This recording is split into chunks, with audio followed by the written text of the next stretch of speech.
I just started streaming on Zype, so let me know. I mean on OBS. So far, nothing. Oh, okay, it's starting. So it's probably very soon. You're live. Wonderful. Hello, folks. Jordan Chariton with Jordan Chariton. Let me see if we're in frame here. It's probably very soon. Woo! Perfect. So, I am here with a special guest. Fortunately, she was in New York, but you were from Flint, Michigan. Melissa Mays. You're a resident there. You're an activist. You've pretty much been all over the country the last few years. Yeah. The media doesn't really cover it, so you've had to basically be activist, media, spokesperson, the whole nine for Flint. If you guys, I know that there's all this warmongering going on right now for Syria, and apologize right out of the gate. I don't have like a studio set up, so this is going to look a little raw. Oh, Jen says I'm hardly in the frame. Let's see. Hold on. Ba-ba-ba. Me and my facial expressions. Yeah, that's better. So basically, on Friday, Governor of Michigan Rick Snyder announced that free water bottle service is going to end. Just so you know, April 25th is the 4-year anniversary of the water switch in Flint, which obviously featured poisoning and people like Melissa, her kids, a lot of other kids having basically lifetime health issues. So the Michigan Governor Snyder said that it is now safe to, and now is the time to end the water delivery because the water has now been restored. Before I get to Melissa, I just want to show you how restored this water is. This is from, I believe, one day after the governor announced that. So this is the time that they picked to take away Flint water. Look at this shit. Yep. Yep. This is what Flint is. Oh my God. Don't use that shit. So this is the time that they picked. So to take that is Asia Cunningham, I believe her name was. I'm going to play it one more time because I think you got to get the picture. away Flint water. Look at this shit. Yep. Yep. This is what Flint is. Oh my God. Don't use that shit. So this is the time that they picked. So a corporate media editor, I'm trying to get my piece published on a lot of the science that's being used to declare the water safe, told me, well, one person's water doesn't mean the city overall is restored. Can I ask you just basically, there's a lot to get to, is the water anywhere near safe or restored in Flint? No, unless there's some kind of magic like wand that happened. Water doesn't get better when it's being contaminated by pipes that are destroyed. Unless the pipes are removed, the water's just not going to magically get better. At this point, only a third of the service lines that are required to be replaced have been replaced. So I'm not sure where they get this idea that everything's all better. And then again, they just want to talk about lead, which is bad. We got to get it out, got to get the pipes out. But also, we've got bacteria, disinfection byproducts, the things that when I go home and take a shower tomorrow are going to basically make my hair fall out, my skin blister back up, and go right back to just the headaches after a shower and the terribleness. So we're doing this real style, going to get her food. Keep going. Thank you, I appreciate it. So we actually have major issues with bacteria, and that's led to hundreds of deaths from bacterial pneumonia from people taking showers. Even though certain experts have said that Flint residents don't bathe because we're scared of the water. No, we bathe, and that's how we get harmed. So it's unfortunate that our voices don't get out there, except for people like you. But yeah, no. And for so many people, they just announced that the lead levels in the schools went higher. In the schools. And then if you look on the state's own testing, there are people that, if you just want to talk about lead, are still in the hundreds and thousands of parts per billion. And the state's trying to say that, the average, and they try to frame it as 90% of the homes that were tested are like at 4 parts per billion, or what they said. First of all, wrong, because they're not even doing the sentinel testing right. So the sentinel testing is handpicked by the state of Michigan, the DEQ, the same people that poisoned us and hid the crisis to begin with. And a lot of them have copper service lines, so they're probably going to have a lower lead level. And they're not even being identified by plumbers, blah, blah, blah. There's a whole bunch of problems with that. One second. I just want to make sure everybody knows this. It's not a sexy topic, but it's kind of important as to whether you're drinking poison water or not. The EPA has a regulation called the lead and copper rule. Okay, the lead and copper rule basically says when you're testing people's water in their homes, half of the sample size has to come from homes that are connected to lead service lines. The other half has to come from either lead. All of this is in a very long-form investigative piece that I've written and rewritten now about 50 times, trying to get it published. Anyway, the point is, if you're going to be testing to make sure the lead levels are, quote, under the allowable limit, the EPA's allowable limit, you want to make sure you're testing the homes that are connected to lead pipes. It's not, you can't you declare things based on testing homes that are connected to copper pipes. There's other types of pipes. And the federally funded tested, the EPA has funded an independent scientist. There was no verification of these homes by licensed plumbers to go into the homes and verify that those are lead service lines. And the independent scientist that did this testing that was used originally to declare Flint's water now normal, he based it off of a study. University of Michigan Flint campus did a study on where the lead service lines were in the city of Flint. They were basically basing it off of index cards from decades and decades ago. I have on the record, this is not my opinion, I have on the record Dr. Marty Kaufman from University of Michigan Flint, who was in charge of this study, telling me this study was flawed. And this is the study that the EPA scientists, the one they were funding, basically used to say, yes, half my samples, half my homes were connected to lead service lines. So push that to one side, that's the EPA-funded scientists. Then you have the Michigan State, the Michigan Department of Environmental Quality, which were the same geniuses that told Melissa and everyone else in Flint, don't believe your lying eyes for a year that the water was rotten, smelled bad, tasted bad. They covered it up for a year. They also don't use plumbers to verify the lead service lines. So all these declarations by the EPA that the water is normal, and now the governor that the water is restored, is glorified guesswork? Guesswork. It is a guesswork. And because actually homes like mine, if you look it up, when I try to find out what my service line material is, and because it's not just what's in your basement, you got to look at what attaches to the main. And it could be several different pieces. You don't know. It could be galvanized. Nobody knows. Not in my house because it says NA. There are 11 to 13,000 homes like mine in Flint, so a third of the city that says NA. They don't have accurate records or any records at all, so they don't know what the service line material is. And then when it comes back to them saying, oh, 90% of the homes that were tested, there's only been a third of the homes in Flint tested. And if I looked at the map, and then I'm going to share this with you, I looked at the map of where the tests have been. You have people that tested 12,000, some 900 parts per billion. Nobody followed up with them. And no one else on their block got tested. And to make sure you understand why that's horrific, the EPA action level, they call it, meaning basically the bare level that is acceptable for lead is 15 parts per billion.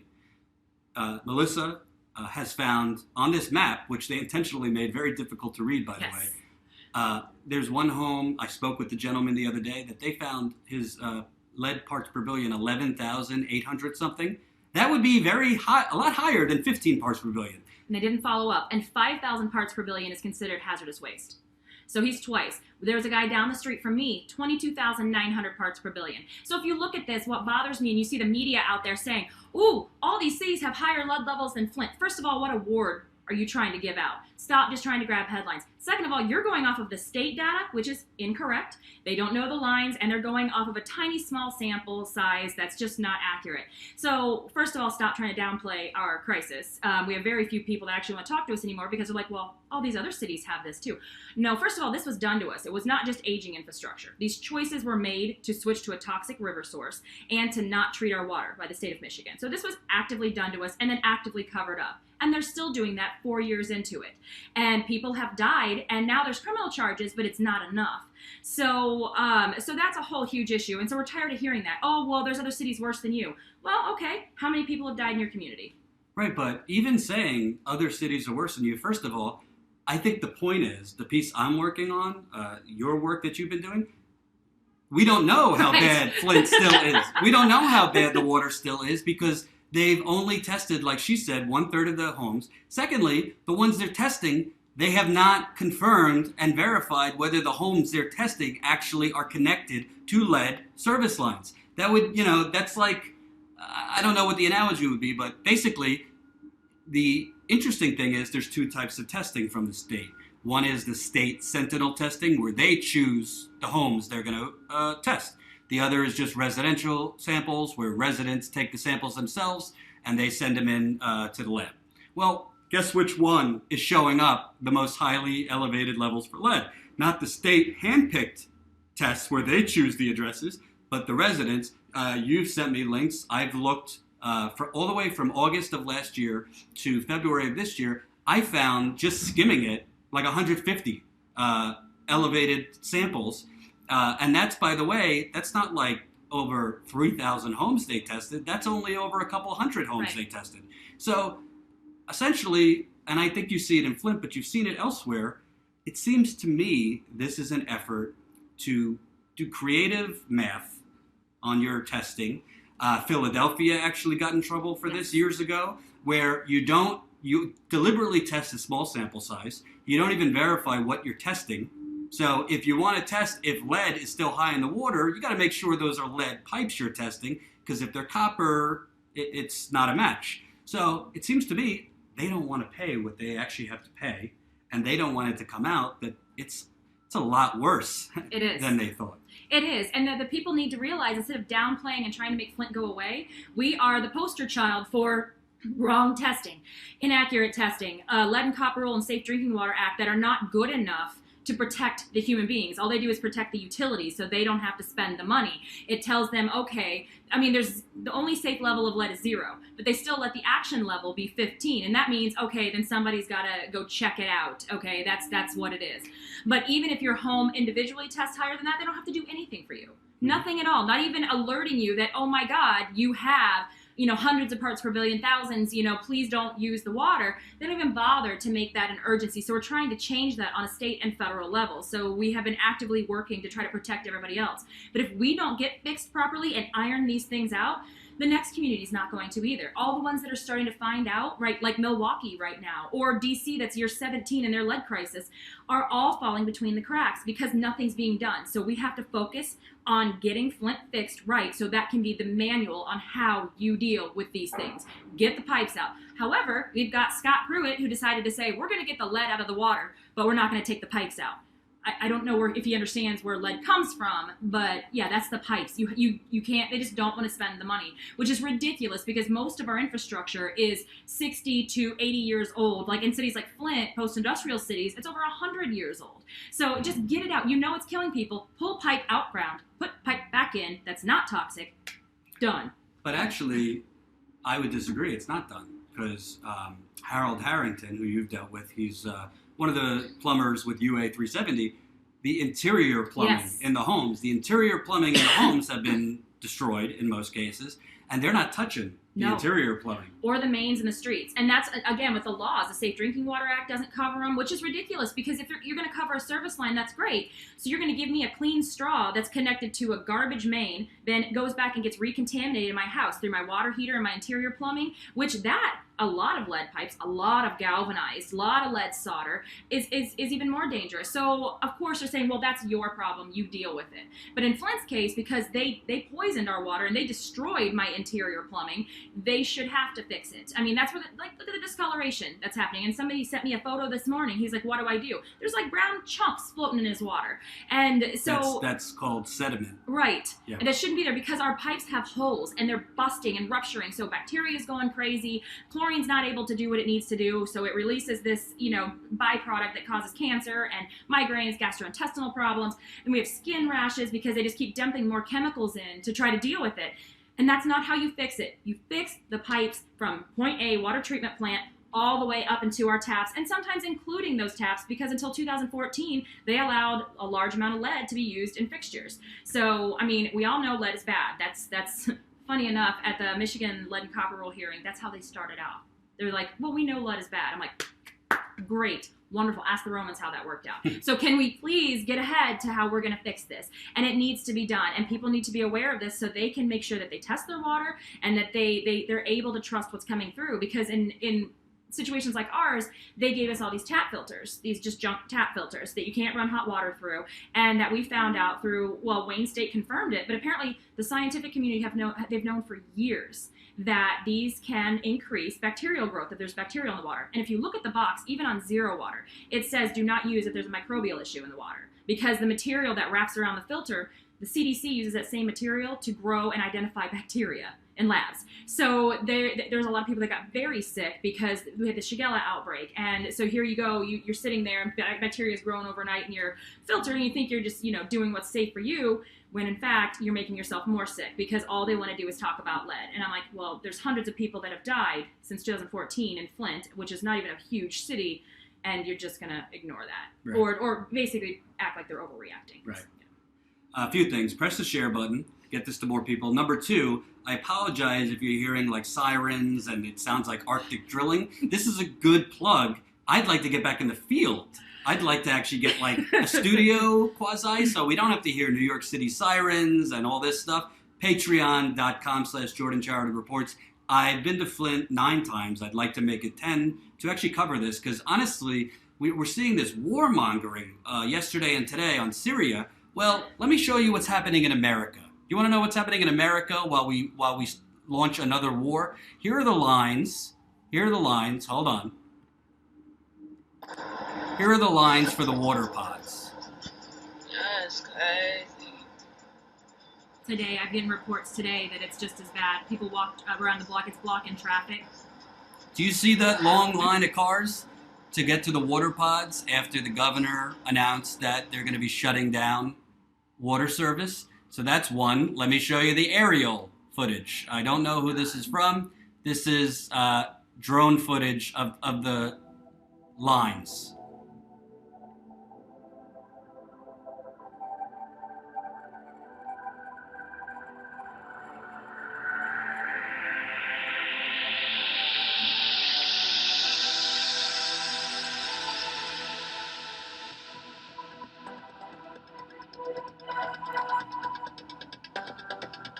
Those tiny little dots are cars.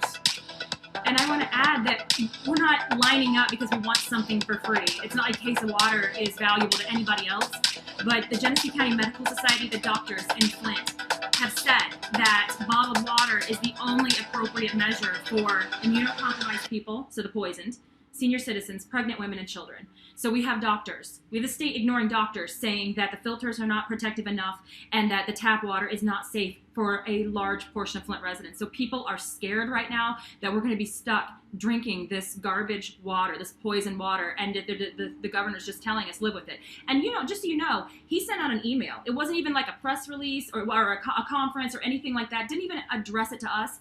And I had actually somebody from Detroit call me at 1 o'clock in the afternoon on a Friday, which of course is when they always drop bad news, and said, did you hear the news? I'm like, no, what? What else horrible has happened? And he said, bottled water's done. And the thing is, they didn't even give us an end date. They said the supply of water that you have right now, we're just not going to buy more. So when you're out, you're out. So, of course, we're a traumatized community dealing with mental health crises. We do not have proper services. And so people are scared, and they're trying to protect their families. And they're making us look. Ari Adler said, well, hopefully people will be civil and only take what they can get. First of all, we only get 8 cases, which for a family doesn't last very long. But for him to say that, like, we're the crazy bad people and we're going to riot and everything like that, we have been extremely calm and extremely patient with this whole thing. And we try to deal with everything in a respectable way, which is way more than I can say for the state of Michigan. Yeah. And, something else that I think is important to mention. So the governor is talking about, the water was restored. You have... But he won't drink it or right. shower in it. You have his minions who are talking about the water is restored. Something that adds to what I have been pointing out, which is the science is seriously flawed, is shown by excavation crews, because right now they're replacing as many of the lead pipes as possible. So they've replaced, 6,000. 6,000 pipes. They estimate between 18,000 and 20,000 need to go. As of May of last year, I don't know the number now, as of May of last year, 22% of the time, crews went digging up the street thinking they were going to find lead service lines. They found copper. So as you could see, what they're going off of is these maps of where the lead service lines are. 22% of the time, it might be more now, because this was in May of last year, 22% of the time, crews were wrong when they thought digging up the street they were going to find lead service lines, only to find copper lines. And then what happens when they think it's copper and it's not? It's lead or galvanized. So that's been our fight too. They need to hydrovac, which is a very cheap, easy way. Hydrovac every single home. And then also check the curb, but then also go in the basement, because they're not doing that, to check to see what the connection is, because it could have been a partial service line replacement. There are things that could have happened over time to where, they only replaced the street version, so they only replaced, the lead there, and then it was, lead going back to the rest of the home. Maybe they couldn't get the homeowner's permission, or the fact that the homeowner had to pay thousands of dollars to do it themselves. So they're not even taking the proper measures. They're just doing everything that the state has always done, which is profit over people. Money is more important, because all they've talked about is, it costs $22,000 a day for us to give clean water to Flint. Oh, well, I don't care. You have almost $1 billion in your rainy day fund. But they won't touch the rainy day fund because that alters the bond rating. And let's not upset the bondholders. Let's make sure they're fine. So explain what they're talking about. The bondholders for the privatized pipeline that is it still being built? It's finished. And funny thing, the people that are on that privatized pipeline all of a sudden started having discolored water and white rings around their water, and come to find out that they now are doing 2.5 times the orthophosphates, same chemicals that grow bacteria and are inhalant and skin hazards. They're dumping that in because there's a myth out there that you can recoat pipes. You can't recoat holes, and the plumbers have proven as they pulled these lead pipes out, there's no coating. It does not work. It'll work in a perfect lab condition if it's like a 7.2 pH and everything is nothing, no weather changes, no big trucks driving over. So, and that was Mark Edwards telling us, we can recoat the pipes. I was about to say that, because the very EPA-funded scientists that originally declared the water now normal, he said that in September of last year, he said in 2016, while he was on Rachel Maddow's town hall, Rachel Maddow originally covered this at length. Now, since there's no proof Russia did it, she doesn't want to cover it anymore. But Mark Edwards, during that town hall, said, we're going to add orthophosphates, which is a type of chemical, add it to the pipes, under the assumption that the orthophosphates are going to recoat the damaged lead pipes so that lead stops leaching off. The only problem is orthophosphates actually don't help galvanize pipes, because a lot of these lead pipes also have galvanized in them. Secondly, the orthophosphates are food for bacteria, so you're kind of robbing Peter to pay Paul. Right. And also with Edwards, then, which is in my story, if you are a news editor watching, that should be published by now, then Edwards, 6 months later, said, in retrospect, it was kind of naive to think if we just added orthophosphates to the pipes, that would fix the problem.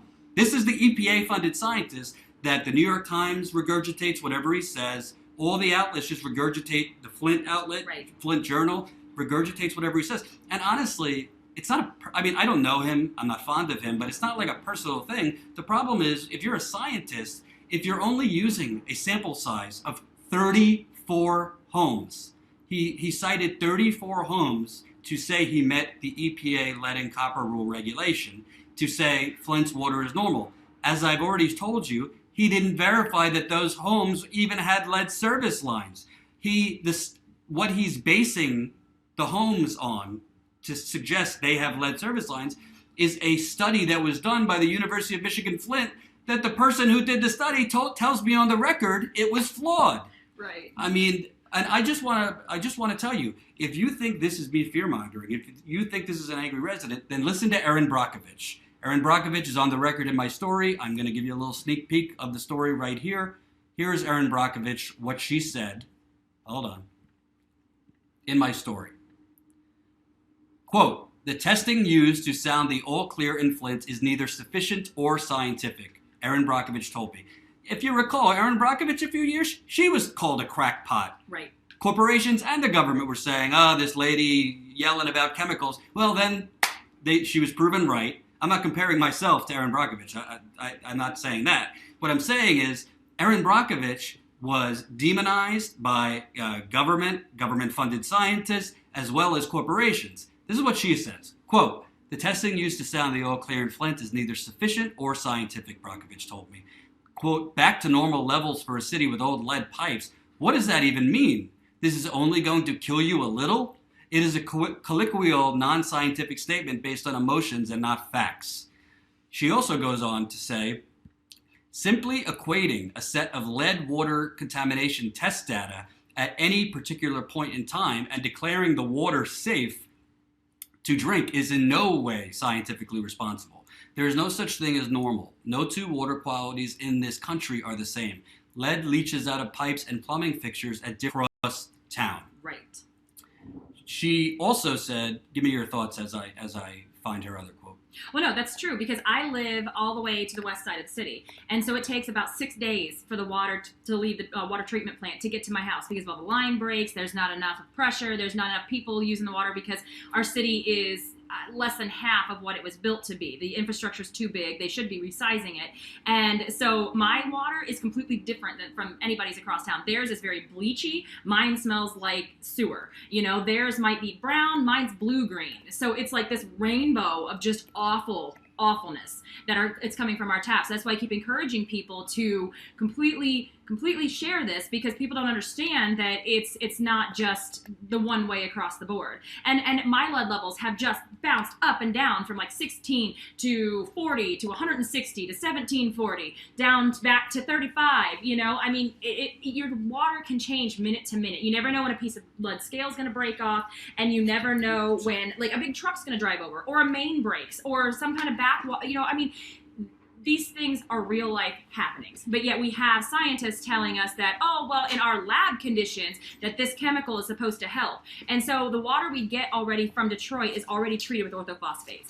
So then what we get in the meantime is we get additional. So they're putting like 4 times or something like that, this high, just giant amount. And what they're putting in is phosphoric acid at a 75% solution. So basically, it's more acid to continue to eat our weak pipes. There's no coating sticking to the pipes at all. And so it's not happening. It's a fairy tale. It's not happening. And again, you cannot recoat holes or galvanize lines. And that is, so it's absurd that this is still being put as a thing. And also, even our mayor at the time asked for the health implications of overdosing on the phosphoric acid. Nobody has said anything. Nobody would answer even her. And she's just like, what are the health conditions? What's going on? They're like, oh, it's fine. Yeah. I want to show you one more quote from Erin Brockovich. So, you know, this isn't just me saying it. This is, I don't think Erin Brockovich is attacked anymore. She knows what she's talking about. Right. Quote, "The testing prescribed by the U.S. EPA for compliance with the lead and copper rule is nowhere near sufficient. Once a community has identified significant lead in its service materials and has changed its water source or identified a shift in source water quality, significant lead and copper testing should be offered to any consumer that may be impacted. The lead and copper rule is designed to cheat, and even when applied appropriately, is nothing but a false sense of security." To explain it to you a little simpler, the lead and copper rule, like I said earlier, is basically to ensure that you are testing the most at-risk homes for lead. The problem is the lead and copper rule essentially allows certain people, most of them funded by certain agencies, to essentially say, well, I Googled the ages of the home online. This is what this scientist in Flint, that tested Flint. Yeah. I Googled the ages of the home online, and I used a mapping study where the person who did the study told me on the record it was flawed. They also allow, in certain conditions, you to operate on reduced monitoring. So you could monitor, water samples are taken either on standard monitoring, where you have to sample double the amount of homes, or reduced monitoring. Well, here's the issue with that. The EPA-funded scientist tested Flint on reduced monitoring. Not only did he do it incorrectly, because Flint has over 100,000 residents as of the 2010 census. For a city with 100,000 residents, you need to do at least 100 homes. He tested more than 100, but to meet the lead and copper rule, he only tested 34 homes. Secondly, Melissa Mays was one of the plaintiffs on a lawsuit against the EPA and the state in March of 2017. Didn't they outlaw testing on Absolutely. reduced monitoring? It's actually the EPA actually banned it, and then in our settlement, they are not allowed to go to reduced monitoring until after the pipes are replaced, and then they have to ask for permission from the EPA and get certified permission to be able to do reduced monitoring, and that's not for years from now. And DC. Even DC has applied repeatedly to get reduced monitoring and have been denied because they have a lead problem still. So the thing is that you just can't wing it and be like, this is good enough. And you can't test 34 homes when there's 39,000 and say, that's fine, these 17 homes are good enough to represent the entire city. What? These 17 homes that we don't even know if they're connected to lead service lines. That's what's so astounding. The testing they're using, there's no scientific confirmation that these are homes connected to lead service pipes. I mean, I don't know what other way to say it. You can't verify. So let's say, for example, that if they redid it and they used plumbers to verify all those things, and then they found the level is at 8 parts per billion. Well, 8 parts per billion is 7 under the EPA action level. There would still be needed work to be done, but yeah, you could say it's under the EPA's level. However, that would be because the homes were verified to be the most at-risk homes. This the EPA funded scientists and the state, they don't verify that the homes are connected to lead service lines. And even more egregiously, I spoke with a man the other day on the phone who, like I said, like Melissa was talking about, had lead found to be 11,800 something parts per billion. He called Michigan Department of Environmental Quality to come test his home. They never came. So you have homes that residents have tested themselves. Most of the testing has been done by residents. You test it yourself. You put it on your doorstep. They come collect it. He got the results. They were at, what'd you say? 5,000 is His hazardous waste. So it's over 2 times hazardous waste. And Right. he's a senior citizen, and they didn't even bother to follow up. And if you look at the map, you and I actually were sitting there going through all of these addresses where you can see previous tests in the hundreds and thousands of parts per billion with no follow-up tests, no follow-up at all. And then what's worse is if you look at these red dots, because they're red dots when they're over 150 parts per billion. My house was a red dot. And you look, and no neighbors had been tested near them. So not only did they not retest that person with a super high level, since 2016, they did not come back and test the neighbors either. So the fact that it's the laziest thing I've ever seen. Well, is it lazy, or is it you can't find what you're not looking for? Exactly. Well, that's why they don't test for bacteria. They can sit there and say, oh, there's no bacteria in the water because they haven't tested it. And then when we bring somebody in as our choice to test for bacteria, they slaughter him across the media and run him out of town. And this has happened every single time. And just as a heads up, Erin Brockovich sent in Bob Bocock, which is her water guy. He's been in water treatment and water quality for 30 years. Called him this morning. He's amazing. He is a wonderful human being. Came to Flint, marched with us, gave us this whole thing. So in February of 2015, he said, by the way, if you've got discolored water, has anybody bothered to tell you? I mean, that's iron, but that means there's a corrosion problem. And what happens, what comes along with that has no color. So all the people like me that had clear water, lead, copper, bacteria, all these other things. He said, go get tested. Sure enough, that's when we found later that month, 2 weeks later after we took those tests, that's when we started finding really super high levels of lead. And then so we mapped it out and did it ourselves. We had this completely like bare bones map that we did ourselves and took to the governor's office twice that shows the high lead levels all across the city. Now, we didn't go asking for service lines. We only did it to show that it was a widespread problem because they kept trying to say it's only one home. And that's the same lie and the same garbage that they've told from the beginning. It's only one home. You know, if I have a lead line and something happens, there's backwashing, like a main break or line leak or whatever, I'm going to poison my neighbors. It's not just one home.